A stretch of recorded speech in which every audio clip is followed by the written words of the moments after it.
Hello बच्चों, कैसे हो? बढ़िया। चलो आज स्टार्ट करते हैं हम आरआरबी ग्रुप डी का क्लास नंबर 7। हमने जो टॉप 200 क्वेश्चन की जो सीरीज पढ़ा रहा हूँ उसका आज क्लास नंबर 7 हो गई है। इसमें टॉप मैं 10 बढ़िया क्वेश्चन आज लेके आया हूँ। बच्चों, वीडियो अगर आपको पसंद आए तो लाइक और सब्सक्राइब दबा के करिएगा। जरूर करिएगा, लाइक और सब्सक्राइब कर दीजिएगा। आप लोग भूलना नहीं। चलो ठीक है, आज पहला क्वेश्चन देखते हैं क्लास नंबर 7 का। बहुत बढ़िया सवाल है। चलो क्वेश्चन नंबर 1 देखो। क्वेश्चन नंबर 1 क्या कह रहा है बच्चों? क्वेश्चन नंबर 1 क्या कह रहा है? What is the value of का मान क्या है? इस तरह से क्वेश्चन बहुत आते हैं, आप लोग हल नहीं कर पाते हो। ये बार वाले क्वेश्चन आते हैं, इस सेकंडों में आपको करना चाहिए। लेकिन अगर जब प्रैक्टिस नहीं रहेगी, इसकी जानकारी नहीं रहेगी, तो आप लोग इसको छोड़ देते हो। तो देखो कैसे सॉल्व करते हैं। 58 के ऊपर क्या दिया है? बार। बेटा, जब भी कभी इस तरह से सवाल आए तो देख लेना पहले कैसे करते हैं। 58 इसके ऊपर कितना बार लगा हुआ है? देखो 58 है, 58 लिख दिया। इसके ऊपर बार नहीं लगा, जिसके ऊपर बार नहीं लगा है उसको घटा देते हैं, बटे। अब जितने बार लगा है उतने नीचे हम 9 लिख देते हैं, और जिसके ऊपर बार नहीं लिखा है उसको 0 लिख देते हैं। ये समझ पाए कि नहीं? देखो बच्चों, जैसे 58 दिया है, 58 पूरी संख्या लिख दिए, और जिसके ऊपर बार नहीं लिखा है उसको हम घटा देते हैं नीचे। जिसके ऊपर बार लिखा है उसको 9 लिख देते हैं, और इधर संख्या जितनी है उतना हम 0 इधर बढ़ा देते हैं। अब इसको सॉल्व करो। 58 में अगर 5 गए तो कितना बचेगा? 53/90। ये हमारा आंसर हो गया। ये किसमें मिल रहा है? 8 और 5 गए 3, 53/90। सॉरी, ये 53 होना चाहिए। ऑप्शन ए हमारा राइट आंसर। ये समझ पाए बच्चों कि नहीं? अब देखो, मान लो जैसे दिया है 57 का मान बताओ। इसको कैसे करोगे बच्चों? देखो 57 कितना घटाएंगे? 5 घटाएंगे, और बटे 7 के ऊपर बार है तो यानी 1 9 लिखा जाएगा, और कितनी संख्या लेफ्ट साइड है? एक संख्या है तो यानी 1 0 बढ़ाएंगे तो हमारा कितना आएगा? 52/90। इस तरह से सॉल्व किया जाता है। मान लो जैसे 1 2 बार, इसको कैसे सॉल्व करेंगे? 12 और कितनी संख्या है? एक घटा दो, इसके ऊपर बार नहीं है। और दो के ऊपर एक बार है तो इसको 9 लिख दो, और कितनी संख्या इस तरफ है? 1, तो 1 0 बढ़ा दो, तो यानी कितना आ गया हमारा? 11/90। बार वाले सवाल को इस तरह से सॉल्व करते हैं बच्चों, और एक क्वेश्चन जरूर पूछता है। समझे? चलो हम चलते हैं क्वेश्चन नंबर 2 पे। क्वेश्चन नंबर 2 क्या कह रहा है बच्चों? क्वेश्चन नंबर 2 देखो क्या कह रहा है। 14 पुरुष और 12 महिलाएं एक काम को 14 दिन में पूरा कर सकते हैं, तो 48 पुरुष और 42 महिलाएं उसी काम को कितने दिनों में पूरा करेंगे? देखो, इसमें थोड़ा सा दिमाग लगाओ। हमें ज्यादा एक्सपैंड या विस्तार करने की जरूरत नहीं है। हम कक्षा 8 है, कक्षा 10 की तरह सवाल नहीं लगाएंगे। हमको यहाँ पे शॉर्ट ट्रिक से चलना है। तो इसको शॉर्ट ट्रिक कैसे है देखो। इसका शॉर्ट ट्रिक, बहुत शॉर्ट ट्रिक कैसे है देखो, स्मार्ट तरीके से लगाना सीखो।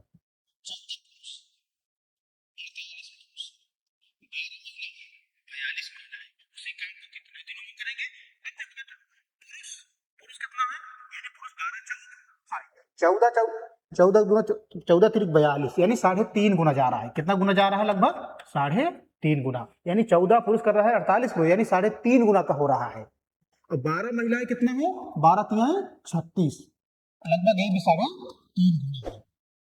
समझ रहे हो?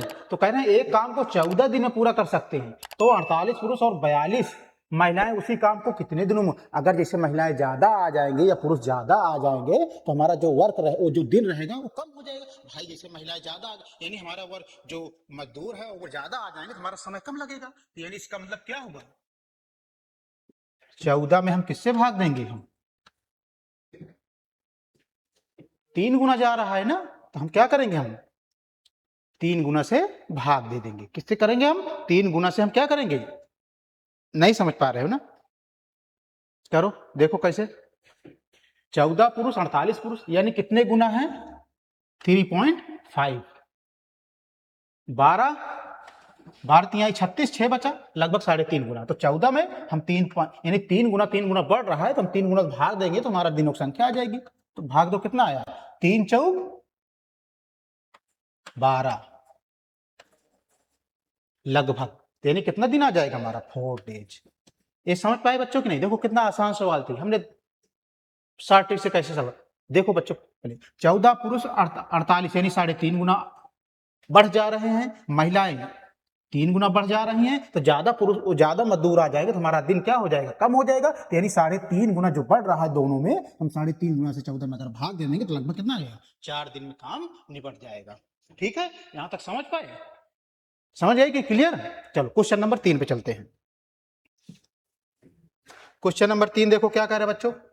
क्वेश्चन नंबर 3 कह रहा है एक कर्मचारी का वेतन पहले 50% बढ़ता है और फिर 44% घट जाता है, तो उसके वेतन में कुल कितने प्रतिशत परिवर्तन होता है? यानी हमें क्रमागत इसमें सक्सेसिव छूट मिल रही है, इसमें क्रमागत हमें क्या मिल रही है? छूट मिल रही है। तो जो छूट या डिस्काउंट क्रमागत का फार्मूला होता है, यानी जिससे क्रमागत छूट जो डिस्काउंट रहती है सक्सेसिव का, उसका जो फार्मूला होता है बच्चों, उसका होता है क्या?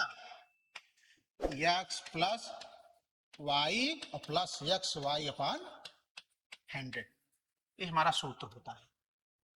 कह रहा है एक कर्मचारी का वेतन पहले 50% बढ़ता है और फिर 44% घट जाता है, यानी सक्सेसिव, तो उसके वेतन में कुल कितने प्रतिशत परिवर्तन हुआ? देखो यक्स जगह हम क्या रख देंगे? 50%, और घट जा रहा है 44%, तो -44। अब यहाँ पे प्लस और -44 लिखा जाएगा, तो -50 गुणे 44। ये समझ पाई कैसे आया? अरे भाई 44% घट जा रहा है, जिसका मतलब -44 हो जा रहा है, तो जहां जहां प्लस है वहां पे माइनस हो जाएगा और बटे 100। अब काटो इसको, 50 दूना 100, 50 दूना 100, 2 दूने 4, यानी हमारा आंसर कितना आ गया? 50 - 44 और माइनस कितना आया? 22। 50, 4 2 6, 4 2 6। अब 66 में 50 गए, कितना आएगा? -16। इसका मतलब क्या है? -16 का मतलब डिक्रीज, घट रहा है। घटना का मतलब होता है ऋण, घटना का मतलब क्या होता है? ऋण, यानी 16% हमारा डिक्रीज हो रहा है। ये समझ पाए कि नहीं बच्चों? देखो पहले मेरे प्यारे बच्चों, पहले देखो सक्सेसिव इसमें जो फार्मूला होता है x plus x y upon 100 होता है। इसमें दिया है पहले 50% बढ़ता है, यानी x का 50% है, और फिर 44% डिक्रीज होता है, घटता है, तो -44 इंटू 50 इंटू 44 बटे 100 पूरा रख करके इसको काट दिया तो हमारा कितना आ गया? -16 आ रहा है, यानी -16 डिक्रीज हो रहा है कि इंक्रीज? डिक्रीज हो रहा है, क्योंकि माइनस का मतलब डिक्रीज होना, तो हमारा answer option C right answer. ये समझ पाए? क्लियर? आगे चलें, क्वेश्चन नंबर हम 4 पे चलते हैं। ये बढ़िया सवाल है, एग्जाम ओरिएंटेड सवाल है, एग्जाम में अक्सर पूछे जाते हैं। मैं जितने क्वेश्चन करा रहा हूं सब एग्जाम में 100% पूछे जाते हैं। चलो देखो इस तरह से सवाल आते हैं, आप लोग छोड़ देते हो। बहुत छोटा सवाल है, बार वाला सवाल है और घनमूल के अंदर दिया हुआ है। तो देखो पहले कैसे सॉल्व करते हैं बच्चों, इसको सॉल्व करके बताओ। इसमें मैं 20 सेकंड का आपको समय दे रहा हूं। चलो बताओ, फाइंड द वैल्यू ऑफ घनमूले घनमूल 0.037 के ऊपर बार। चलो बच्चों देखो इसको कैसे सॉल्व करते हैं। सबसे पहले बच्चों हम घनमूल को पहले भूल जाते हैं, पहले हम बार सॉल्व करते हैं। तो देखो 0.037, 3 के ऊपर बार लगा है, तो इसको पहले सरल करेंगे, बार हटाएंगे। तो हमने बताया हो कितने के ऊपर बार है उतना नीचे 9 लिख देते हैं। अगर यहाँ पे कोई वैल्यू होती तो हम घटा देते, लेकिन यहाँ पे लेफ्ट साइड में कोई वैल्यू ही नहीं है, हम क्या लिख सकते हैं? 037 बटे 1 2 3, यानी 99। यहां तक क्लियर? अब देखो यहां पे दिमाग लगाने वाली बात है। 037 999 को लिख सकते हैं 9 गुणे 111, लिख सकते हैं कि नहीं? अभी तो हमारा घनमूल बचा हुआ है, हमारा क्या है? घनमूल बचा हुआ है। अब देखो बच्चों कैसे आ रहा है, एक घनमूल बचा हुआ है कि नहीं? इसका हम क्या करेंगे? घनमूल देखो, तो घनमूल 037 है ही है बटे 99, इसको हम क्या लिख सकते हैं? लिख सकते हैं कि नहीं? 3 सतह 21, 3 त्रिका 9 2 11, यानी हम 111 को हम लिख सकते हैं 3 लिख सकते हैं। अब काटो, 37 कट गया, तो घनमूले ऊपर क्या बचा हमारा? 1 बचा, नीचे 9, इसको लिख सकते हैं 3 गुणे 3, और नीचे क्या बचा हमारा? 1 3। तो घनमूल में क्या होता है बेटा?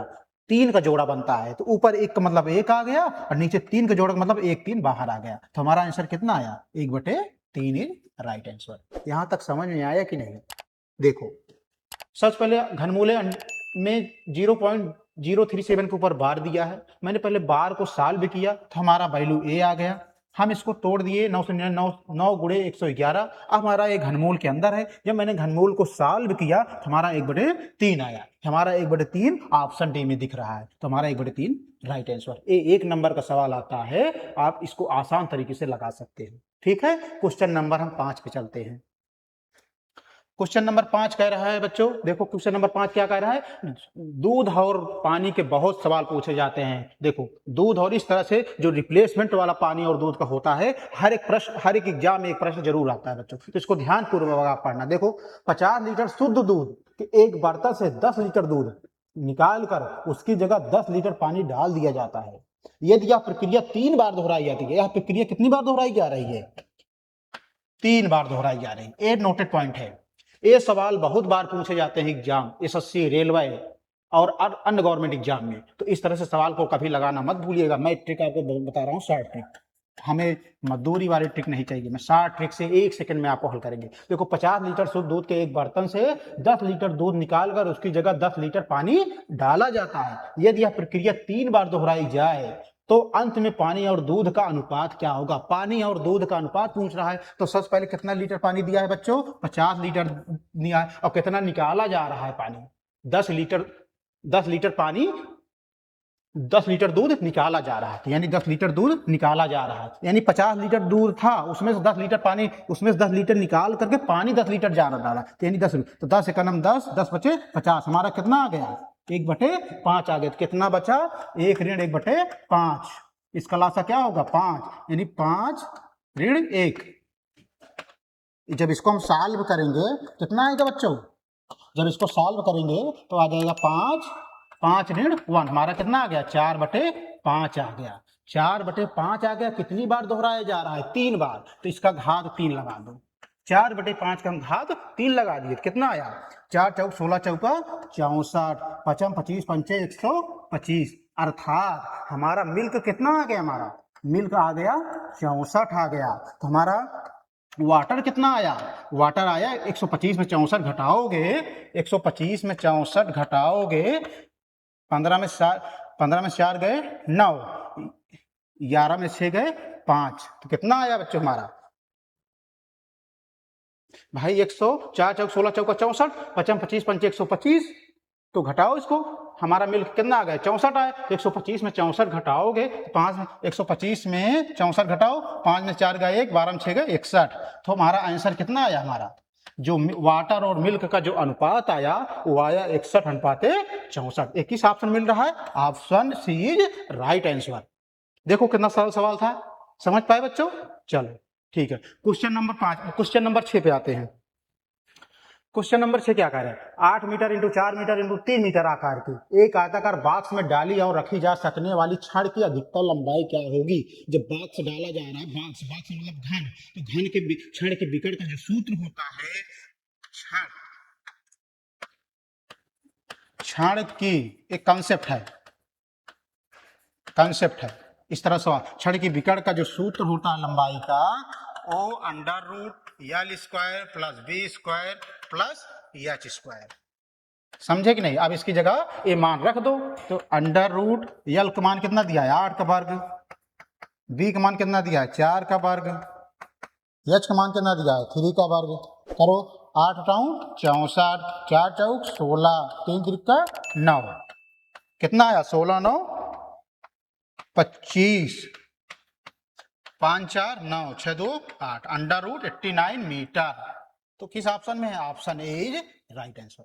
देखो बच्चों समझ आया कि नहीं? हमारा जो छड़ की विकर्ण का जो सूत्र होता है, अधिकतम लंबाई पूछ रहा है इसमें, तो √L² plus B² plus H², इसकी जगह LBH का मैंने मान रख करके सरल कर लिया, तुम्हारा √89, जो कि ऑप्शन इज राइट आंसर। चलें आगे, क्वेश्चन नंबर 7 पे आते हैं।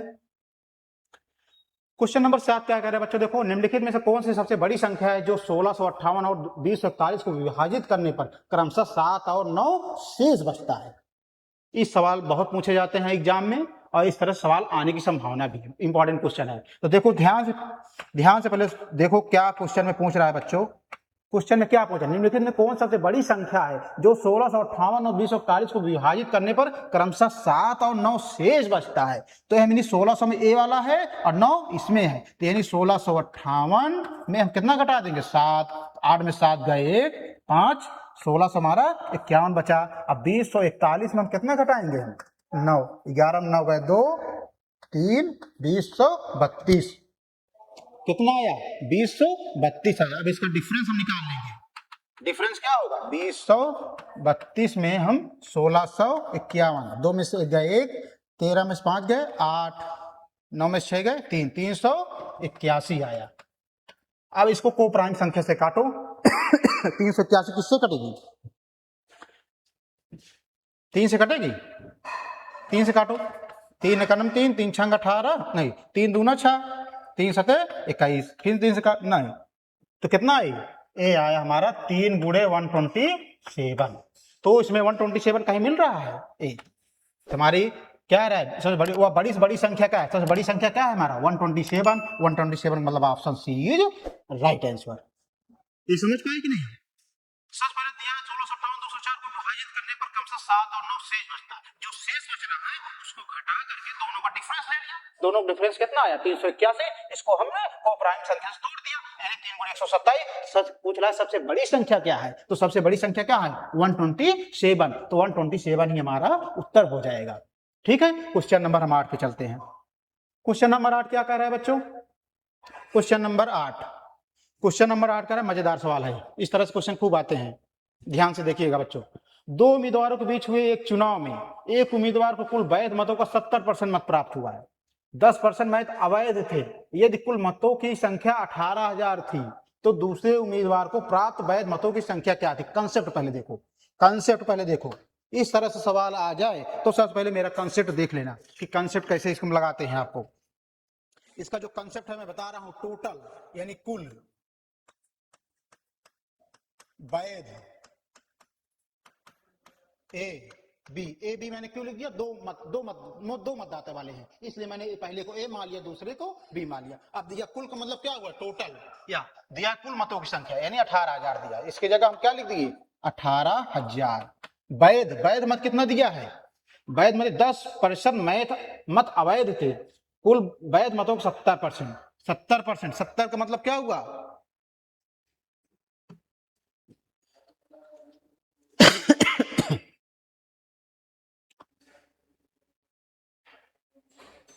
देखो क्या कह रहा है, देखो पहले ए हमारा देखो कुल बराबर, कंसेप्ट है कुल बराबर वैध इंटू ए इंटू बी। ए क्यों रख दिए, क्योंकि दो मतदाता दो वोटर हैं। हमारा दिया कुल 18,000 दिया है। वैध यदि 10% मत अवैध थे तो हमारा वैध कितने थे, 100 में 10 घटा देंगे कितना आएगा 90%। तो हमारा क्या लिख देंगे यहाँ पे 90/100। ये समझ पाए वैल्यू कहां से आई, 10% अवैध थे तो वैध कितने थे, यानी 100 में 10 घटा देंगे कितना आया 90 हम क्या कर दिए 100 कर दिए। अब देखो उसमें कह रहे हैं यदि कुल, हाँ 2 उम्मीदवार एक बार ये उम्मीदवार कुल वैध मतों का 70%, एक उम्मीदवार को कह रहा है एक उम्मीदवार को कुल वैध मतों का 70%, यानी एक को कितना मिल रहा है 70%। 70 का मतलब क्या हुआ 90, 100 में 70 घटा देंगे 30 आ जाएगा, कितना आ जाएगा 30, तो 30/100। ये बच्चों समझ पाया कि नहीं, कहां से आया। देखो पहले हमने कंसेप्ट है कुल बराबर कुल वोट यानी कुल वैध मत बराबर वैध मत इंटू पहले उम्मीदवार इंटू दूसरे उम्मीदवार। एक कंसेप्ट है, हम कुल कितना वैध मत है, कुल दिया कुल संख्या वोटरों की दिया 18,000, इसकी जगह 18,000 गुणे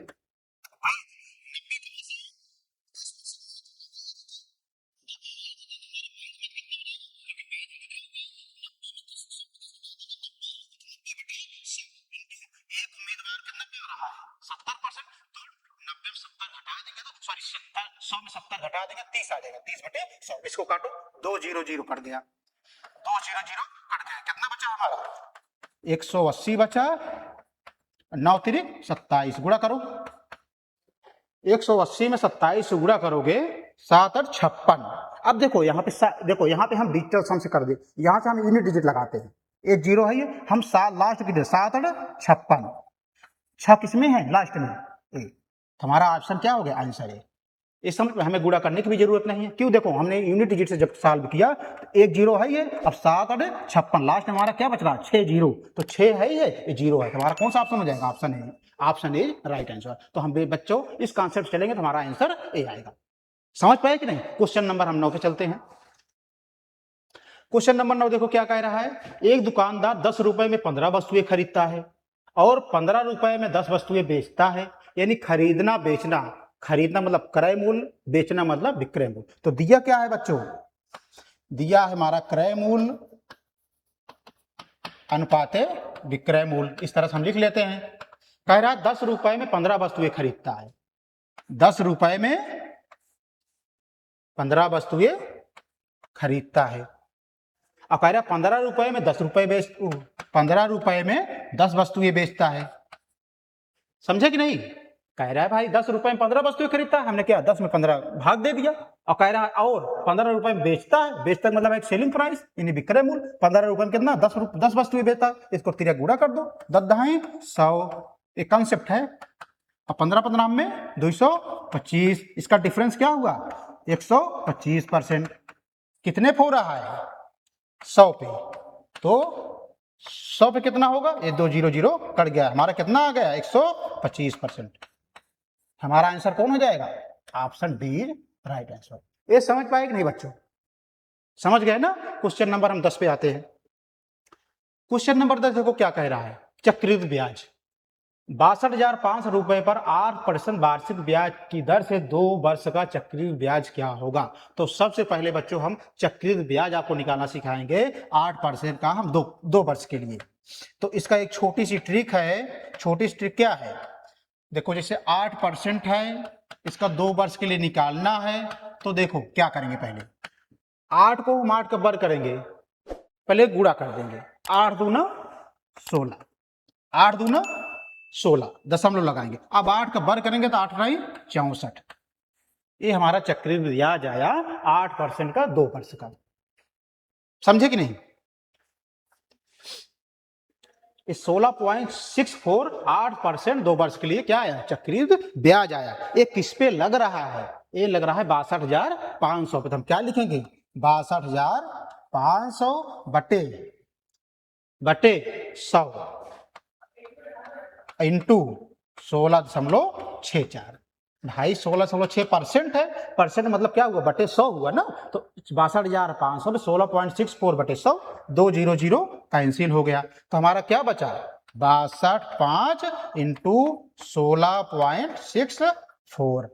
अब देखो जब इसको गुणा भाग करोगे तो क्या आ जाएगा आंसर, चलो बताओ। अब इसको गुणा करने में आपको टाइम लगेगा, तो इसमें हम देख लेते हैं। पहले देखो हम यहाँ पे डिजिटल सम का प्रयोग करेंगे। डिजिटल सम क्या होता है, अब ध्यान से देख लो, डिजिटल सम है क्या, डिजिटल सम, डिजिटल सम देखो 6 2 8 5 13 3 1 4 3 1 4, कुछ समय के लिए इसको भूल जाते हैं, 6 1 7 6 13 4 6 6 12 4 16 1 17 17 1 8, यानी 4 और 8 आया, क्या आया 4 और 8, इसको गुणा करेंगे 4 8 32, कितना आया 4 8 32, इसको जोड़ो 3 2 5, ये हमारा क्या हुआ डिजिटल सम। अब देखो इसमें डिजिटल सम लगाते हैं, हमारा 5 आना चाहिए, 5 1 6 कैंसिल, 3 1 4, ये भी नहीं हो सकता, 4 1 5 2 1 3, यानी आंसर हमारा कितना आ गया, सी ऑप्शन राइट आंसर। ये समझे बच्चों कि नहीं, दोबारा बता दें, चलो ठीक है मैं दोबारा बता देता हूं आपको। बच्चों दिया है 62,500 रुपए में 8% वार्षिक ब्याज की दर से 2 वर्ष का चक्रवृद्धि ब्याज क्या होगा। तो सबसे पहले बच्चे हम चक्रवृद्धि ब्याज निकालेंगे, तो जो इसका 8% का चक्रवृद्धि ब्याज निकालेंगे 2 वर्ष के लिए, तो सबसे पहले क्या करेंगे हम 8 का हम गुणा करेंगे, 8 दूना 16 हो जाएगा दशमलव, अब 8 का गुणा करेंगे और 8 का वर्ग कर देंगे, 8 8 64, तो हमारा निकल करके ए आया। ये किस पे लग रहा है 62,500 पे, तो 62,500 इंटू 16.64 बटे 100, ये 2 0 0 हमारा कैंसिल आया, तो हमारा कितना है 62, 5 इंटू 16.64, इतना निकल के आया। अब इसको गुणा करने में प्रॉब्लम हो रही है, तो यहाँ पे हम एक डिजिटल सम का प्रयोग करते हैं। देखो बड़ी आसानी है, डिजिटल सम मतलब क्या होता है, देखो डिजिटल जैसे हो गया 8 गुणे 4, तो क्या करोगे 8 चौक 32, इसको जोड़ो 3 2 5, जैसे है 2 गुणे 3 2 3 6, जैसे है 10 गुणे 5 10 5 50, 50 पे 5 + 1 0 जोड़ो कितना आएगा 5, तो डिजिटल से नहीं है। देखो 6 2 8 5 13, दशमलव पहले भूल जाते हैं, 6 1 7 6 13 4, देखो 6 12 4 16 16 1 17, 3 1 4 7 1 8, गुणा करेंगे 8 चौक 32, 3 2 5, यानी हम 5 इसमें ढूंढे जोड़ करके, अगर 5 आ जाए तो वही ऑप्शन सही होगा। तो देखो 1 5 6 आया, ये नहीं हो सकता, 3 1 4, ये नहीं हो सकता, 1 + 4 जोड़ेंगे 5, ये हो सकता है, ये भी नहीं हो सकता, तो हमारा option C is right answer. तो इस तरह से आज का सेशन क्लास नंबर 7 समाप्त होती है। कल इस तरह से 10 क्वेश्चन बढ़िया से फिर लाएंगे आपको। ये बच्चों अगर समझ में आया हो तो हमारे वीडियो को लाइक और सब्सक्राइब जरूर कर दीजिएगा, तभी मजा आएगा। ठीक है।